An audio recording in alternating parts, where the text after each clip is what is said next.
কাহিনীর শুরুতে আমরা দেখতে পাই যে একজন কয়েদি তার হাত থেকে একটি পিন বের করে সে পালানোর চেষ্টা করছে এবং তার হাত থেকে পিন বের করছে এবং অন্য কয়েদিরা পুলিশকে ব্যস্ত রাখার জন্য অনেক নানান বাহানা দেখাচ্ছে এবং কয়েদিটি অবশেষে তার হাত থেকে পিনটি বের করে ফেলে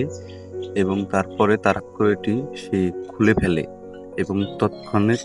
আমাদের সেই প্লেনটি ফ্লাই করে ফেলে এবং প্লেনটি আকাশে উঠে যায় এবং কয়েদিটি তার হাত কড়ি খোলাতে সক্ষম হয়। তারপরে আমরা দেখতে পাই অন্য কয়েদি তার মুখ থেকে সুতো বের করছে এবং সে সুন্দর করে তার মুখ থেকে অনেক সুতো বের করছে আস্তে আস্তে। এই সুতোর নিচে আছে একটা বোতল বা একটা শিশি, তো শিশির ভিতরে মূলত কেরোসিন তেল। তো সে সুন্দর করে তার গলা থেকে সেই শিশিটি বের করে এবং অন্য কয়েদিকে সে চুপ করে থাকতে বলে এবং সেই শিশিটি বের করে, তো এদিকে আবার পুলিশ চলে আসে এবং পুলিশ তা দেখে না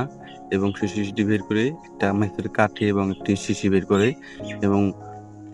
অন্য কয়েদিরা পালানোর প্ল্যান করছে এবং আমরা দেখতে পাই যে সে মুখ দিয়ে সেই শিশির মুখাটি ফেলে দেয় এবং সুন্দর করে তেলটি আরেকজনের উপরে ফেলে দেয় এবং বলে তুমি কোনো চিন্তা করো না, এবং তার শরীর ভরে সেই তেলটি সে মাখিয়ে দেয় এবং আগুন জ্বালিয়ে তার শরীরে জ্বালিয়ে দেয়। এর কারণে সব পুলিশ এক জায়গায় হয়ে যাবে এবং তারা অ্যালার্ম বাজিয়ে দেবে এবং অ্যালার্ট হয়ে যাবে সকলেই। তারা রেড লাইন করার জন্য, আগুন নিবানোর জন্য তারা স্প্রে করে এবং এদিকে অন্য কয়েদিরা পালানোর চেষ্টা করছে এবং তারা তৎক্ষণাৎ বের হয়ে চলে আসে এবং পুরো প্লেনটি ধুয়ে রেখে দেয় এবং তৎক্ষণাৎ সে চাবিটি নিয়ে অন্য কয়েদিকে খুলে দেয় এবং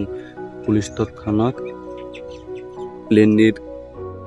যাত্রীদেরকে বলে দেয় এবং ক্যাপ্টেনকে বলে দেয় আপনি আমাদের কন্ট্রোল রুমে ফোন দেন এবং ক্যাপ্টেন তৎক্ষণাৎ কন্ট্রোল রুমে ফোন দেয় এবং সকল কয়েদি বের হয়ে পুলিশদেরকে মারামারি